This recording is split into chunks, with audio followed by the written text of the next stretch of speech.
Hello, listeners. Welcome to another episode of the Jacob Shapiro podcast. Rob and I are back at it for our weekly chat.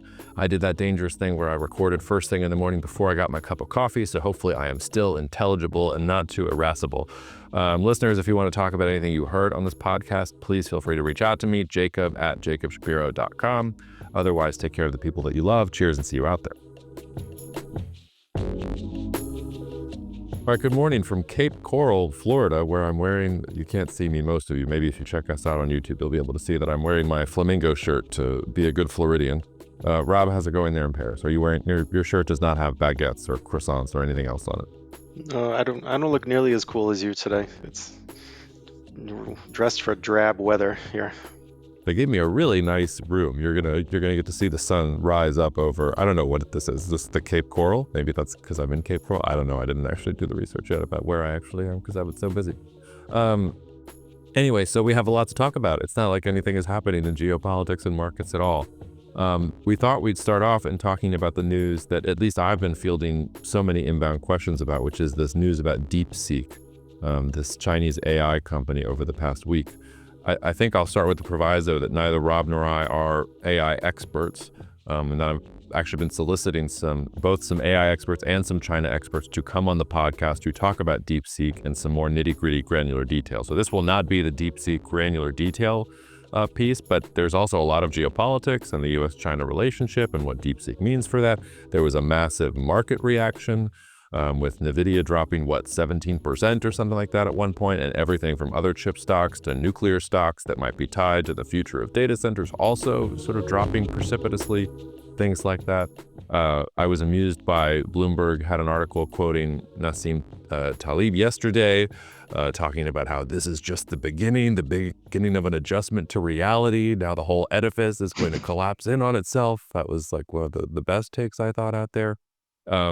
But a lot of, or at least a lot of the attention was on this idea that the Chinese were able to do something far cheaper than OpenAI was able to. I think a lot of that is sort of nonsense. That there was a lot of attention on this reasoning model that was very similar to OpenAI's reasoning model, sort of the ChatGPT thing. But a lot of this information was available in December. The $5 million number that people have been throwing around. Yes, that was for sort of the last part of the training of the model, but it didn't go into all the costs that went into actually getting to the point where you were building the model itself. So it was kind of not really showing all the costs that went into it. And then you had people saying, no, they're trying to obfuscate it so that they can show that they did this cheaper than anyone else. Not if you read what they said. They didn't obfuscate it at all. They literally called out, no, this 5 million is only for this specific thing that we did it. So there's just a lot of nonsense, a lot of noise, I think, covering up the signal here. So maybe we go straight to the objective thing, which is markets moved, Rob. So why do you think markets moved, and what does that say about this development itself?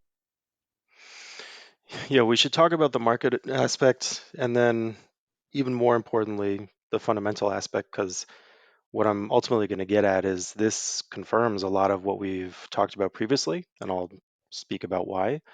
But first, on the market side, um, over the last two conversations we have had, I think I mentioned that the market sort of internals have shaky foundations. Talking about breadth and sort of the AI theme being very long in the tooth. Um, Sometimes the market's just looking for a reason to freak out because it's sort of standing on this rickety ladder, and one little breath of wind can topple it over. And I think that's clearly what you saw in Nvidia. We've been talking about this for a while. We actually recommended at Off Wall Street that our clients short Nvidia in our July 7th note, um, which is looking pretty prescient now, given that it's underperformed. But um, this is not an overnight thing, as you point out. This has been long in coming. The sort of underpinnings for this AI-driven hardware rally have been running on fumes for really 6 months or so. Um, and this was sort of a major catalyst. And it's funny how sometimes markets almost act, you have these memes that emerge like this. As you point out, all the information was here in mid-December on what this company was doing and what this meant but the market didn't really connect the dots, and the media didn't start freaking out until just now. And in fact, if you look at some really well-informed tech observers, like Ben Thompson, for instance, who writes Stratechery, who's very, very good, he was like, "Well, I wrote about this 6 weeks ago. I'm not sure. People are bugging me. Why didn't you talk about this?" I said, "Well, I did. I just didn't realize everyone was going to freak out in such a way."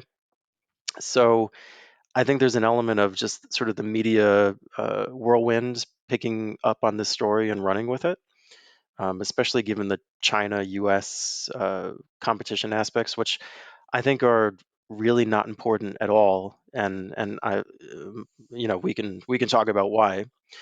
But yeah, so much for the market response. So everything hardware related, all of the names that are tied to electricity generation, all of the equipment suppliers that go into HVAC and cooling and electrical components for data centers, that whole group had been running, running, running, and running on fumes by the end and just got really whacked. What you have seen, interestingly enough, is you've seen some rotation into, and you can see how the market's just looking like, okay, well, what's the next AI play? What's the next AI play? And now it's rotating into some more software oriented names. And like companies like IBM and Accenture are both up pretty good in the last week or two because people are assuming cheaper AI means more rapid adoption of AI. And those companies, their bread and butter is basically doing consulting work to help big corporations use this stuff. So you're seeing churn in the narrative. Overall, like the hardware element is starting to fall apart. One specific name that I think is really interesting that we've been short at Off Wall Street, which really got whacked and I think has a long way to go, is a company called Fabrinet, FN. And they basically, there's a lot of reasons which we won't go into, but that one is, I think, seen its knockout blow and is pretty poised to go down lower. Um, so yeah, so much for markets. I mean, there's a lot to say about the fundamentals, but was there anything on the market side you want to get into before we dive into other aspects of this? No, just that, I mean, well, first of all, I remember chatting with you about Nvidia, over a year ago, and I was hot to trot to short Nvidia, and I got called off, which good, because my timing would have been completely and totally disastrous. So glad you guys finally came around on that. I always seem to be early on that stuff.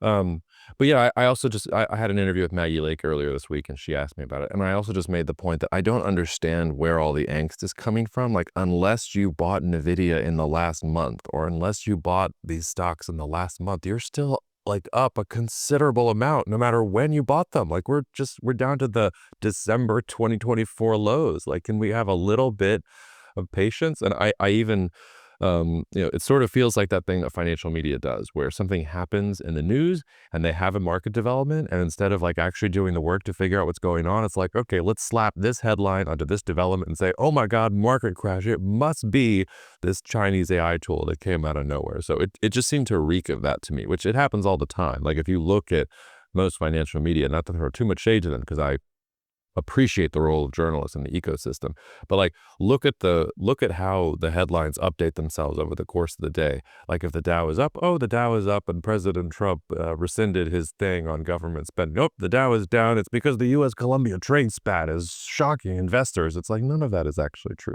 anyway.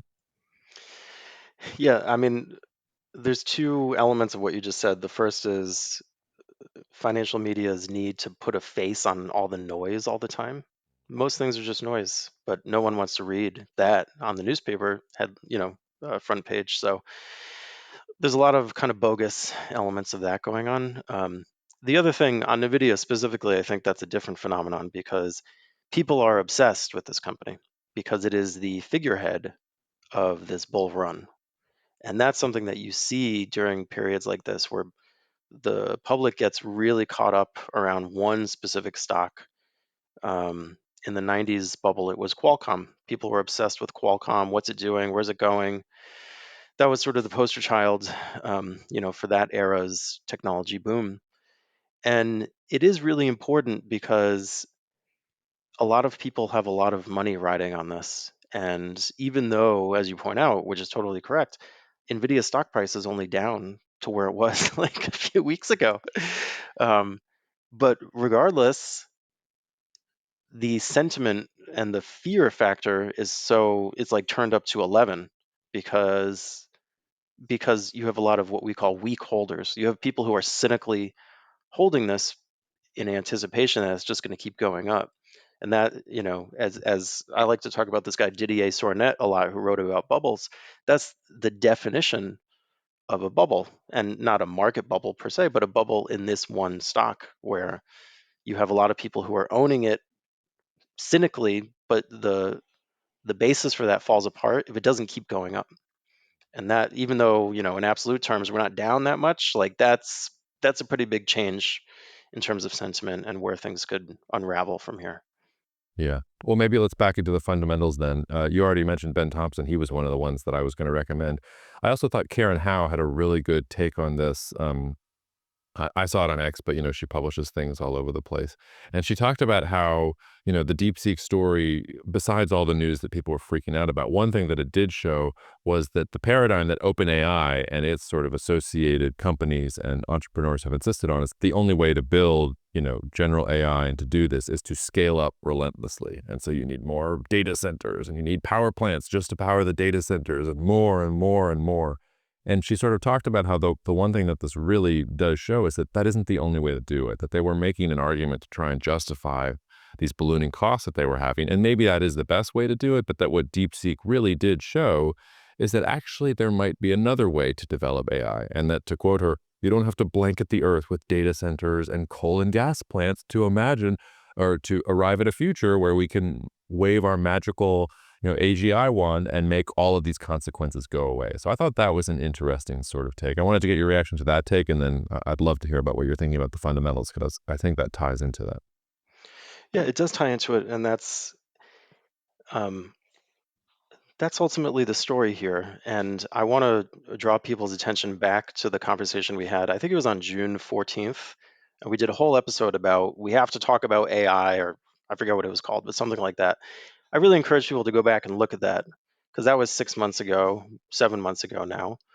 And a lot of what I said in that, I'm just going to repeat today, and I think this is a very strong confirmatory data point in favor of that thesis. And what I said was that the future of AI is cheaper and decentralized, not expensive and centralized, and that the notion that the same companies that dominated, Web 2.0 and Web 1.0 are going to have the same dominance is just not right.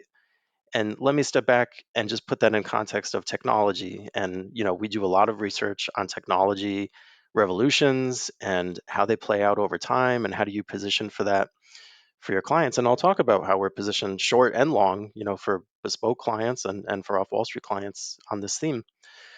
Um, but the number one takeaway from a technology revolution, which is that technology wants to be cheap. And you've seen this pattern before. This is the same mistake that companies like IBM and other computer makers made in the 60s and 70s. Because at that point, this was prior to the emergence of the PC.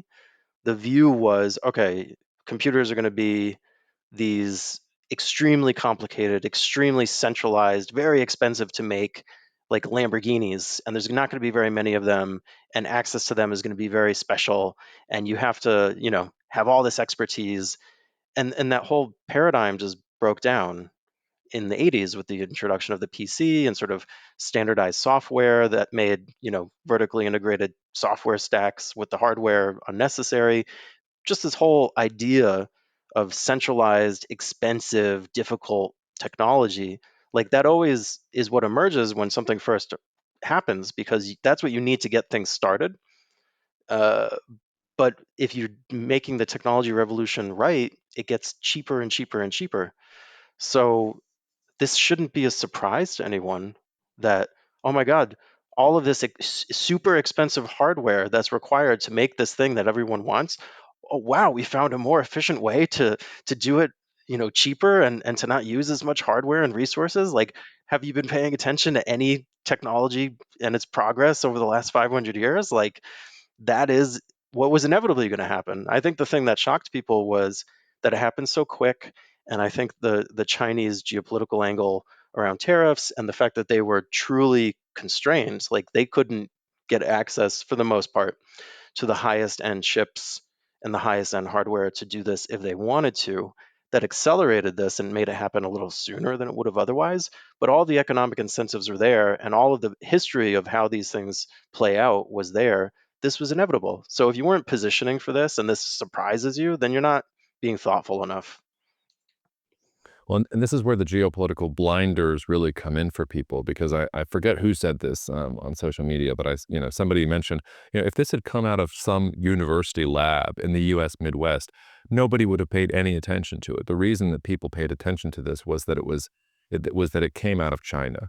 And there are a couple different narratives about China. There's simultaneously you have the, oh my God, China's going to collapse narrative, demographics are terrible, Chinese Communist Party, blah, blah, blah, blah, blah.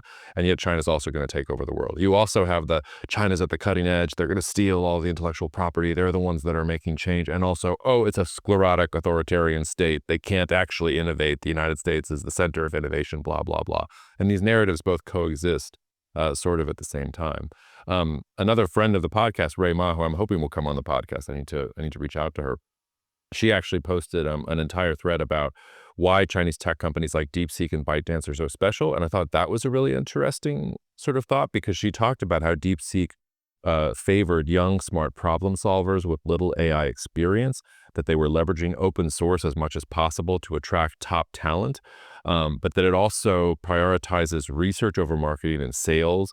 It avoids rigid KPIs. It deliberately ignored monetization. It was just trying to get to a break-even pricing model. And she also talked about how ByteDance, the company that is behind TikTok, did a lot of this and preserved this agility and this sort of feeling, even as they became a huge company and had tens of thousands of people. And this is one sort of interesting way where, like, China's tech overlords, if you want, or their big tech CEOs, not only are they not the ones calling the shot in the Chinese government, Xi Jinping cut the heels out from underneath them a couple of years ago. You might remember right around the time we first started podcasting, was that 2021 or something like that? Xi Jinping made an example of Jack Ma, who was the CEO leader of Alibaba. And you had all of these different, tech CEOs, Tencent, all of them, they had to fall in line, they had to kiss the ring, and they did all kiss the ring. And I actually think that's very different than what's happened in the United States, where you have Elon Musk is in the government. You have Jeff Bezos and all these guys, and Mark Zuckerberg making changes, trying to ingratiate all, kissing the ring in sort of a different way, but absolutely a part of the coalition that has taken over the White House and that has taken over the government. Where so you have tech sort of playing this role in a way that it's not really playing it in China, which is interesting, and sort of counterintuitive. And a lot of these companies, like if you are an open AI, maybe you are scared of this sort of development. And at the same level that, China is probably afraid of getting its access to cutting edge Nvidia chips cut off. It's why they've been stockpiling them so much. If you're the United States, you're also worried about, well, China's also really good at this stuff, and they have 1 billion people, and they don't have the same type of rules and regulations that we do. So if they really wanted to push forward on some of the things, they probably could push forward on these things in ways that we can't. So all of which goes back to this China boogeyman syndrome. And you can really date where this syndrome begins. During this sort of latter half of the Obama administration, if you go to Pew polls about what do Chinese people and what do American people think about each other, the older generations were always suspicious of each other because they never forgot the Cold War.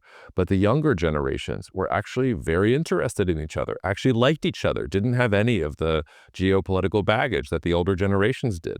And it was a really powerful point of hope for me in the future that young Chinese people and young Americans might be able to find common cause and not fall into sort of the geopolitical competition trap. That those numbers have completely flipped since the latter half of the second Obama term, going into the first Trump term and the Biden term.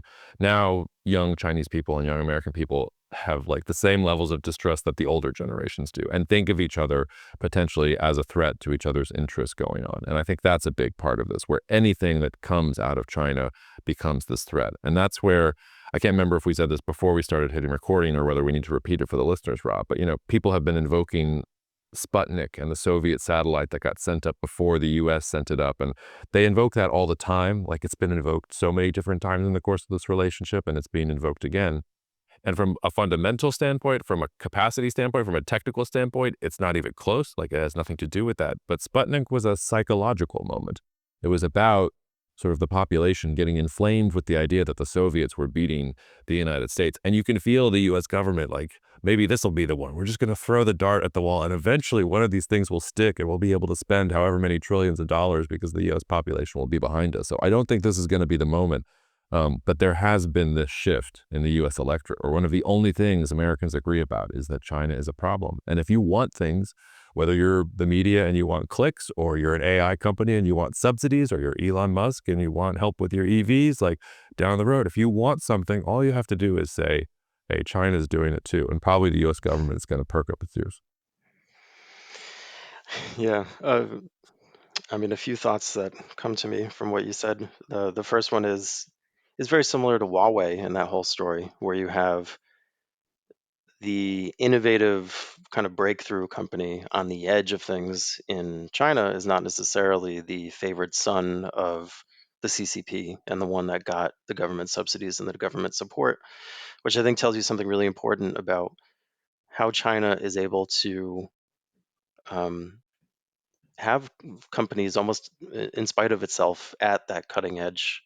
Um, and that was always the case. Like going back to the 80s, like the companies that were raising productivity and innovating the most were the ones that for the most part were sort of out of sight or out of the clutches of interference, because government is really good, as we've talked about ad nauseum, at directing assets into catch up growth.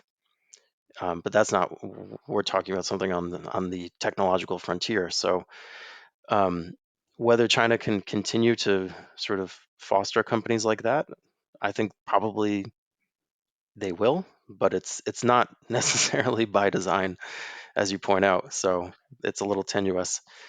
Um, the other thing I just want to go into is I think the Sputnik comparison is completely wrong, and for a very specific reason. Because and I think it's worth really talking about this because it misrepresents the importance of this whole thing. Sputnik was a case where you had two really, technologies at the truly on the technological frontier, like literally the frontier of where humans have ever gone. And you have these two, bipolar superpowers plowing massive amounts of dollars uh, into trying to make progress here. And that's a very different scenario from what we see here, because the takeaway from this is not U.S. China. It's that U.S. and even China and the small number of powers that were capable of building AI earlier in the development of the technology, that they're not going to have a monopoly on that technology. This is going to go the direction of the PC. And now Iran and Russia and Turkey and African states and the UAE and the EU and everyone who wants to is going to be able to build and customize and deploy their own AI, because that's just in the same way that you can, cheap compute. So this is the right analogy for this is not, nuclear weapons. It's not space, which is still like super. That's like still in the high, capex phase where only really two or three organizations in the world can do it. This is way more advanced, and this is the starting gun for mass deployment and diffusion of this technology, because it's a technology revolution, and revolutionary technologies want to be cheap and diffuse. Otherwise, they're not revolutionary just by definition. So forget about Sputnik and think more of like, you know, computers on your desktop. Yeah. And the last thing I think we'll say on this is just I think the Huawei thing is also really important because what happened with Huawei, Huawei was the company that had the best 5G telecoms gear out there. Like you had companies like Nokia and Ericsson that also made it, but there was no real US champion, and any country that was just making a simple, do I want the best product for the cheapest cost, was going to go with Huawei. And the United States saw that and was afraid of that, and developed all of these different things about how, oh, they can listen in to our conversations if they have all the gear in our network. So we got to make sure that they don't get in there and pay people to rip out their gear if they have it in there already, and restrict other countries from getting this gear. And they really significantly hurt Huawei. Huawei basically had to go underground for a couple of years where it just really wasn't the company that it was before. And what happened last year? They emerged with a phone that had chips that everybody said it wasn't possible they could possibly develop, and suddenly now they're back from going strength to strength. So if the United States decides to react to this news the way that it reacted to Huawei, the United States can do some serious damage to Chinese companies that are in the AI ecosystem if it decides to. But by doing that, it will just exacerbate and accelerate their push to try and out-innovate the United States. And this is one part where the thing also gets geopolitical, where China is ironically the one that favors openness here. It's favoring, open source. It's favoring open trade. It's not the protectionist power. It wants trade to continue unimpeded, where it's the U.S. is the one that is clutching its pearls.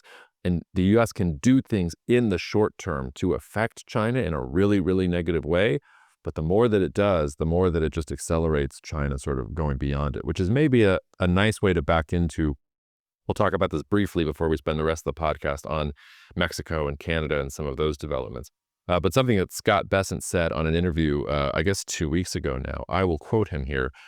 Tariffs can't be inflationary because if the price of one thing goes up, unless you give people more money, then they have less money to spend on the other thing. So there is no inflation. Inflation comes through either increasing the money supply or increasing the government spending. And that's what happened under Biden. End quote. I'll let you go first, Rob. Can you tell me about this idea that tariffs can't be inflationary? It's a tricky statement because it's so wrong, and yet fundamentally it's not saying falsehoods. And I'll sort of explain what I mean. So, um, what he's describing, tariffs don't cause inflation, ceteris paribus, right? And we talked about this. We did a whole episode on tariffs, so I'll try not to repeat all that. But very briefly, what they do is they take money out of the pockets of households and they give it, in theory, to businesses if the businesses are there and they have a need for it. That's the dumb version of what tariffs are and what they do. So, yes, what he's describing is a backdoor, sort of convoluted way of saying American households have less money to spend because they have to take money out of, paying for eggs, for instance, which everyone knows are skyrocketing, and and take that money. Or this is a bad example. They're taking money out of budget item A and putting it into budget item B because budget item B just got more expensive. But now you're buying less of budget item A, so your total consumption goes down, and that's what they're pitching as a great outcome. The key hinge in the model, which is what we talked about last time, is what do businesses do? Because you're effectively putting the money into their pockets in some form, but only if they can actually spend it. Like if they're going to go out and invest in building production capacity because you put tariffs on whatever furniture, and now they're confident that if they build a big furniture plant in North Carolina that they're going to be able to sell you end tables or whatever, then that could be a net positive outcome. It could be a neutral outcome. The problem is, like, I don't think there's a fortuitous background for that in the US. Like, companies are not going to be confident enough to build out production capacity for the sorts of things that we import. And I think once you hollow out the human capital and the expertise enough, like, just to take one stupid example, think of like some dumbass trinket that you get at Christmas tree shops that obviously is made in China, like a little keychains, those ones with the little light and you put the button so you can see your key. So in theory, we could put big tariffs on those and say, oh, we're going to reshore. Like, is any US manufacturing company going to build production capacity to build those things in the US? Like, do you really think that's going to happen? Because if you don't, then in the end, we're shooting ourselves in the foot. Like, that's how I would try to frame that. So, Yeah, you're being a little more diplomatic than I will be on this. It's strange to watch all of these different figures change the way that they think about things or modify the way that they're talking about things in order to get to the appointment stage. Like we're watching this in real time with RFK Jr., which this will be up. We're recording on Thursday. I guess I'm not sure when they're making the decision on his confirmation or not. I'm really interested to see if he gets confirmed because I think that would have a lot of big implications in the food space and the health space in general. But like watching him squirm as they're literally reading back to him the stuff that he said and him having to be like, well, I'm actually just pro-vaccine. Like you're seeing this sort of happen all over the place. But with the Scott Bessent thing, like I literally just put up, I'll just put up a chart when I speak about this in front of audiences. I just put up a chart of U.S. deficit spending going back to the Eisenhower administration and say, okay, let's grant that tariffs can't be inflationary.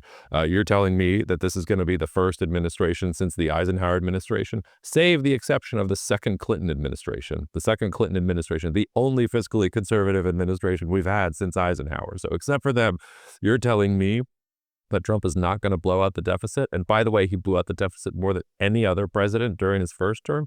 And you're going to tell me he's not going to go after the tax cuts too and put more money back into the U.S. consumer's pocket that way. So it's just this like, I don't want to call it intellectually dishonest, but I don't know what he's on about. Like, does he really believe that? Or is he just trying to say the thing that allows him to get into his confirmation hearing? Is there some kind of internal struggle already within the Trump camp where you've got the, hey, we're going to use Trump to push through fiscal conservatism versus the, hey, the China hawks who want the tariffs because they want to kneecap China versus the, there's sort of all these different groups and things like that. So I'm sort of, I don't really understand like why he's saying that and what he's out there saying it for, because it seems on its face like that he would know that the argument that he's making like doesn't really say anything. At the point that it does say anything, it implies something that is not true.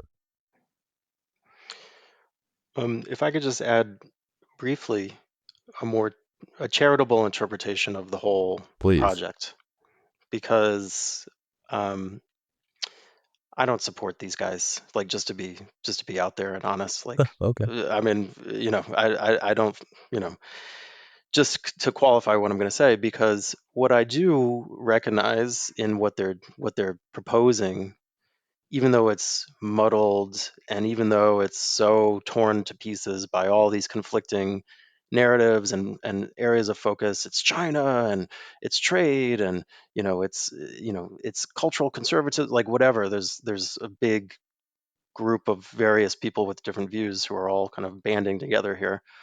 Um, the one thing that I think is very valuable in what they're doing is a recognition that the status quo of the US and its role in the world, strictly from a balance of payments standpoint and an economic standpoint, was not sustainable. And I think for all his faults, and we don't have to even go into what they are, um, when Trump talks about like something's fundamentally unfair here, there's something fundamentally wrong, and I'm going to try to fix it. I think he's barking up the right tree, even if oftentimes it's with terrible methods and terrible solutions.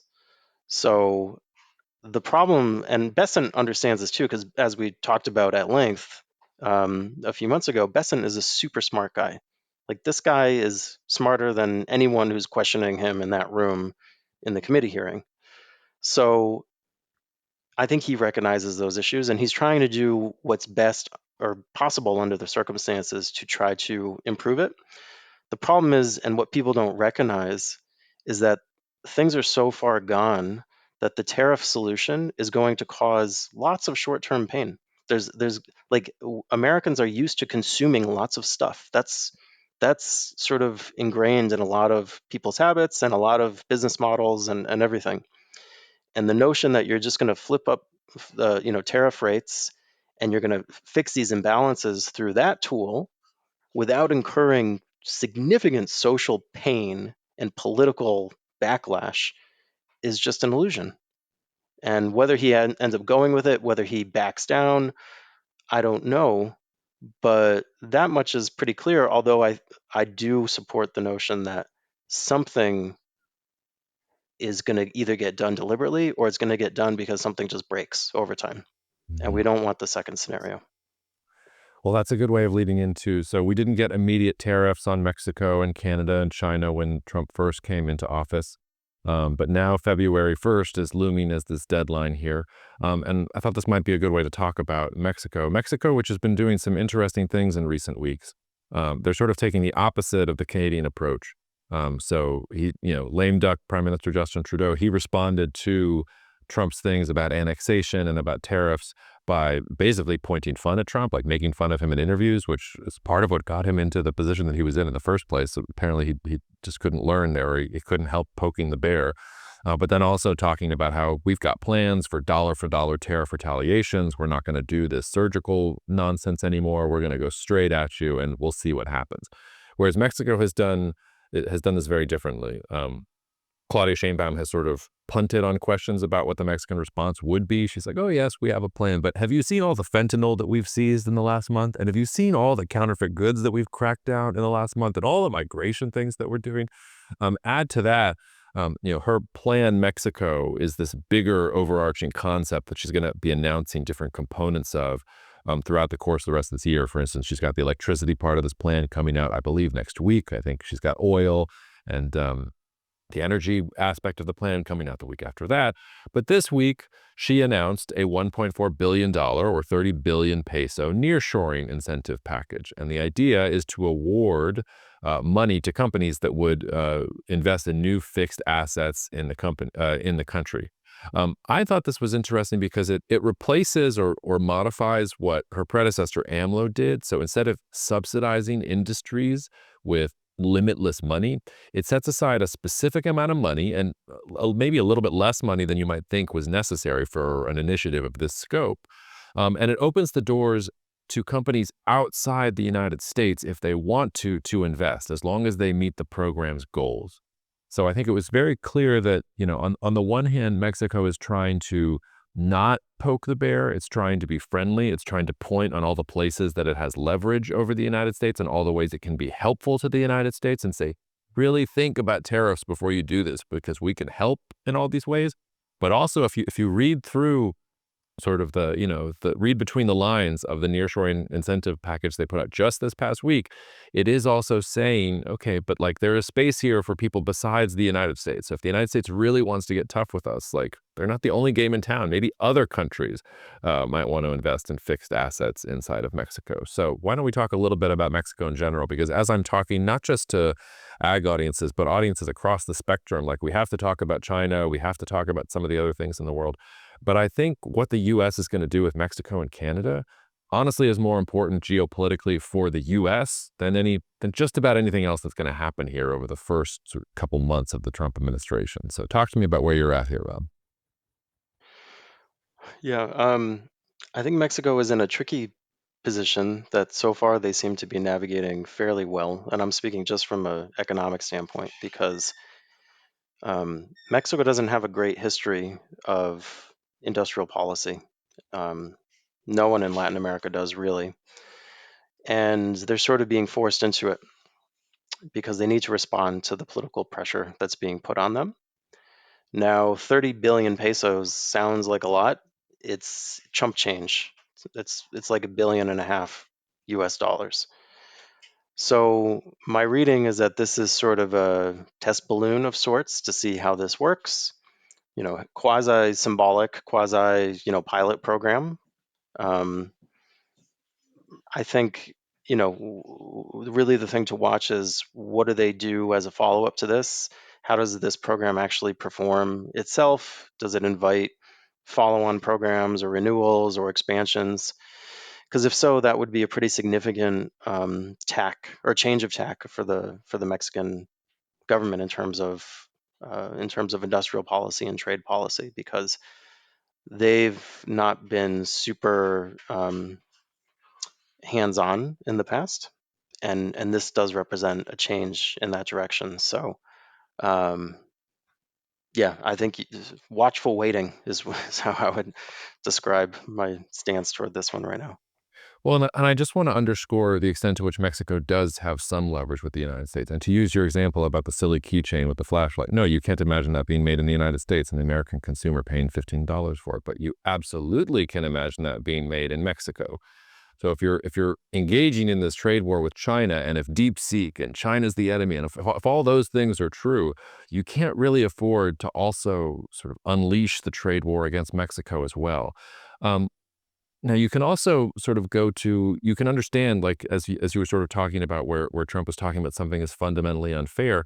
Yes, like parts of the U.S. Mexico Canada Free Trade Agreement and NAFTA in general are unfair to the United States. And that's sort of the point. The United States is supposed to use the size of its market and its position in order to bring other countries along and to make them richer and to tie them in to U.S. prosperity. So the United States is giving something up maybe on the front end, but on the back end, it is saying, oh, Mexico, like we need you now in this broader struggle with China, and 80% of your trade is based on the United States. So why don't you like be quiet and stop with the attracting other money and come to us? Ditto with Canada. Oh, you want to mess around? You want to consider Huawei a little bit more carefully? Well, don't forget that, by the way, like 70% of your trade or whatever it is with the United States. That's not going anywhere. I do think one interesting thing as you're looking at the relations between Canada and the U.S. and Mexico and the U.S. is that Canada's top export to the U.S. is oil, whereas that's not Mexico's top. Canada's top export to the U.S. is oil. That's not Mexico's top export to the United States. And you do see that the Trump administration seems more willing to be muscular about oil. I think you see this with the U.S. Colombia spat just in the last week as well. But you start just ticking down the list. Like Mexico's a source of cheap labor. If you're going to do nearshoring, Mexico is the place that makes the most sense. Mexico's a major export market for the United States, and a lot of these different markets are interconnected. Mexico also is dealing with the same migration problem that the United States is. The migration issue that's happening at the border, it's not like it was in the 1990s where Mexicans were making up the majority of people who were coming to the border, and that caused an immigration crisis around then. Yes, there are some Mexicans at the border, but it's mostly Venezuelans and Ecuadorians and, Hondurans, insert your country there. And so Mexico is actually dealing with these themselves. Like they're arriving at Mexico's southern border and making their way through Mexico or getting to the U.S. border in other ways. So if you want help here, Mexico actually can meaningfully play a role in stopping the flow, especially if you have Mexico willing to work with you on this. The fentanyl thing I thought was actually interesting. I was looking at this. Mexican fentanyl bust actually declined markedly last year. Like they basically just, I don't want to say stopped enforcing these things, but they really, on sort of a historical time basis, didn't seize that much and seized far less than the United States. And then, lo and behold, last month, they seized a record amount of shipment, which is disturbing on some level because it's like, well, if you could do the record shipment, like you really just chose to line it up after Trump was elected with tariffs sort of looming in the background. So like there's something a little bit suspicious there, but that is another big issue. And then there's the China issue itself, which is, everybody has talked about how, Mexico has surpassed China as the U.S. biggest trade partner. Isn't this great? The whole trade war is working. But then you look at Mexican imports from China and they've skyrocketed. And that's only the stuff that's getting officially reported. So Chinese goods are getting into the United States. They're just getting there through Mexico. And if you want to actually crack down on that, if you want some of these tariffs to actually bite and you want to prevent the U.S. consumer from just getting the cheap knickknack or whatever at the Christmas tree store, like you said, you're going to need Mexico's help. So you sort of just go down the list here. Like the United States, I won't say needs Mexico, because if the United States decided to make a deal with China and it wanted to support global trade more, like it wouldn't have to need Mexico as much as it does right now. But if it's going to go after China and if it's going to insist on renegotiation of the U.S. Mexico-Canada Free Trade Agreement, you're going to have to be nicer to Mexico than just 10% tariffs across all your goods. And this to me gets to what I think has become, at least for me, like the biggest geopolitical question of the first quarter and maybe of the first 2 years of the Trump administration is going to be, is Trump bluffing? Is this all he wants to make a new deal and slap the Trump banner on it and say, oh, now it's a Trump branded deal, even though the current U.S. Mexico-Canada Free Trade Agreement, he helped negotiate because he didn't know where all the levers were, so he didn't have good negotiators, but we'll leave that point aside. Is he trying to bluff and put on sort of the Trump deal, or does he really believe this stuff? Because if it's just a bluff, like, okay, maybe there'll be some tariffs here and there, but he'll rescind them, or maybe he'll threaten more tariffs, but ultimately it'll be a negotiation and things won't change that much. Like maybe particular industries will be really impacted depending on whether they're prioritized by the Mexican government, the U.S. government. But overall, we're like not in a fundamentally different world. If he really believes this stuff, if he comes out February 1st and says, it's 10% tariffs across the board on Mexico, and there is nothing you can possibly do to make me change my mind, like you said, it's not just short-term pain. Like it's going to be a fundamentally different world, and the U.S. economy is going to face a lot of different challenges. And I cannot for the life of me think that that Trump believes it, because I see all of the data and I see all the leverage in front of me, and it just doesn't look like he's not holding the pocket aces. He's not holding the Trump card, if you will. He's got some leverage here, but I can't imagine that he actually believes some of the things that he's talking about. Yeah. Deep I sigh. mean, where to even begin? Um, Well, why don't you begin with what the peso is telling us about what the Mexican market reaction is to these things? Because I don't know if Mexicans themselves know what the Trump administration is going to do. yeah, yeah. I think that's really a nice doorway into it because it opens the narrative into the bigger picture, which is really what's important. But if you know, it's always good to look at Mr. Market for answers when you're at a loss. And the thing that's really striking about Mr. Market when it comes to the peso is, so the peso has been, just for background, for those who don't know, probably the best performing currency in the last 5 or 6 years. It has, up until late last year, it was up about 10% against the dollar over a 5 year period, which no currency in the world is up against the dollar. I mean, unless you're talking about really hard currencies like Swiss franc or Singapore dollar, but those are fundamentally kind of different places. So Mexico is outperforming everybody, and it was only in the in July or June of 2024 when Morena won the supermajority that peso gave up all the gains of the last few years and went back to 20 pesos to the dollar. It was up to like 18 or so. By comparison, when Trump was elected, which the market took as a surprise, like it clearly wasn't priced in before it happened, because you could look at how other assets performed, and we talked about this. Um, Almost every currency got whacked after the election. The Mexican peso kind of just shrugged it off. So a lot of people have looked at the peso and said, "Oh, the peso's down a lot. Everyone's worried about Trump." Clearly, that doesn't match the timeline. The peso has outperformed, except for the Brazilian real, which is doing weird things for its own reasons, which aren't really relevant to this conversation. The peso has outperformed every currency on earth, or every major currency. It's outperformed the renminbi, the euro, all of these, the Canadian dollar. So there's some fundamental strength there, and I think Mr. Market just doesn't care, and it realizes that, like we talked about last week, like the supply chains between Mexico and the U.S. are so intertwined. How do you even begin to try to put tariffs on that or pick them apart? And I think Mr. Market realizes that. And the conclusion that I take away from that is that the thing that matters for the peso is what Morena does domestically. It has nothing to do with Trump, because those fundamentals are sort of understood, I think. And what those fundamentals are, just to complete the thought and get to what the big picture that I alluded to was just this notion. It's like Germany in the EU.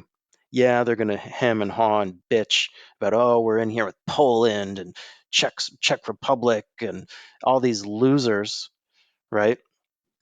But at the end of the day, their supply chains are deeply, deeply intertwined with those losers and dependent on them. And that's the whole idea. It's a customs union, essentially. You have poorer countries that become, inputs to the supply chains of the richer countries, and move up, the value chain and learn and essentially get a leg up in that way. And ultimately, that's deeply in Germany's interests to do that. And I think the U.S., Canada is a trickier beast, but certainly the U.S. Mexico is exactly the same situation, where Mexico realizes that they need to attach themselves like a barnacle to the U.S. Giant, and the U.S.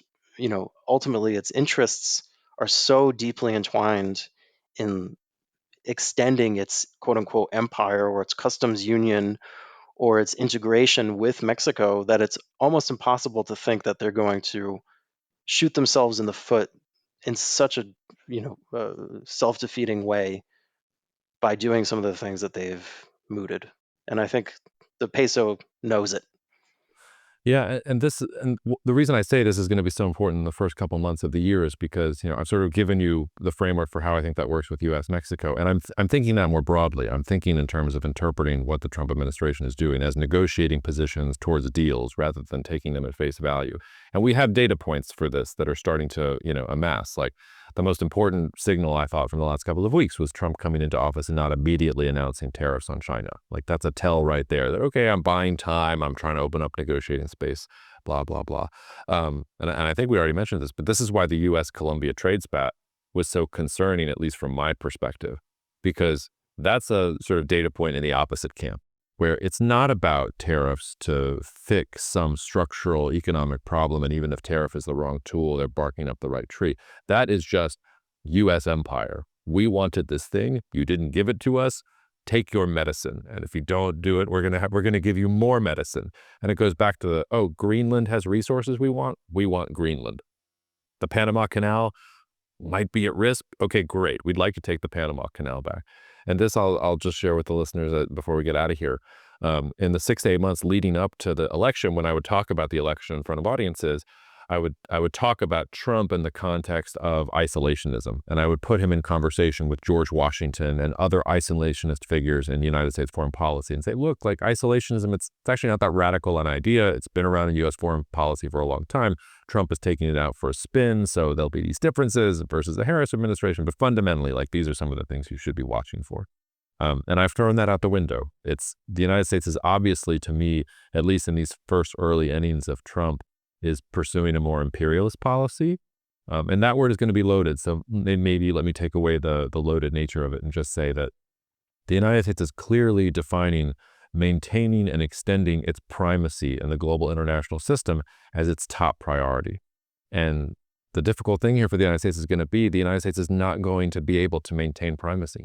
It can try and clutch onto it for as long as it possibly can, but I don't think it's going to be able to maintain primacy against a world where China is doing what it's doing, and Brazil is doing what it's doing, and Turkey is doing what it's doing. There's just not enough U.S. power there. And this move towards the United States needing primacy, it's a fairly recent move in U.S. foreign policy. We've got a generation of officials and leaders who think of the United States as unquestionably the top power in the world. But Richard Nixon was talking about multipolarity when he was president. And if you go back to the 60s and 70s, the United States was preparing for this world where it was not just going to be the United States and the Soviet Union, but it was going to be a host of other different countries, whether it was Japan or China or whatever the flavor of the day was. And I do think one of the problems for the United States is going to be if it uses things like tariffs, which are tools that can affect good economic policy if you know what you're doing, to try and maintain primacy in the world when you don't even really have the capacity to maintain that primacy anyway. And it's not clear to me that it's in U.S. interests to maintain primacy. It's like the primacy is creating its own interest in and of itself. So I think that's one thing that we've learned very early on here. And for countries like Mexico and Canada, there's going to be no real choice. Like they're going to have to probably make some concessions in order to make the imperial metropole happy, because they're just too, as you said, too deeply intertwined. And I think the United States needs them too. Like I think that's a two-way street. The United States really can't afford to cut them loose like that if things really went to hell. But that's not going to be true for other countries in the world. And eventually, the United States is going to come against in a Colombia type situation where the country says, no, we're not doing that. We're not going to concede. We will go see what the rest of the world has for us. And Germany is the country, it's funny you mentioned them, that I'm looking to for that. Like they've got elections coming up in March. I'm really curious how U.S.-German relations are going to go, but maybe it'll be some other country. But I do feel like if you're thinking about, okay, how do we make sense of what's going on? Like, I think that's the framework that we're dealing with. We're dealing with a U.S. government and a U.S. foreign policy class that wants to maintain primacy in a world that it's over. Like primacy is over. You got to let that go and pursue U.S. interests rather than this sort of Don Quixote vainglorious attempt to maintain that we are the most powerful and we are the best and we are the most innovative. Like that, everything from deep sea to what we're talking about with Mexico, I think tells us that. Yeah, well, unless you're within the US's sort of regional orbit, like the Latin American countries are, and to some extent dependent on it in that way, it's hard to see how much leverage the US has over India. or the European Union. Like China is a unique case because they are the massive current account surplus nation. They are by default sort of leaning on the demand of other nations and are vulnerable in that way. But they're kind of the only one, except for maybe Japan.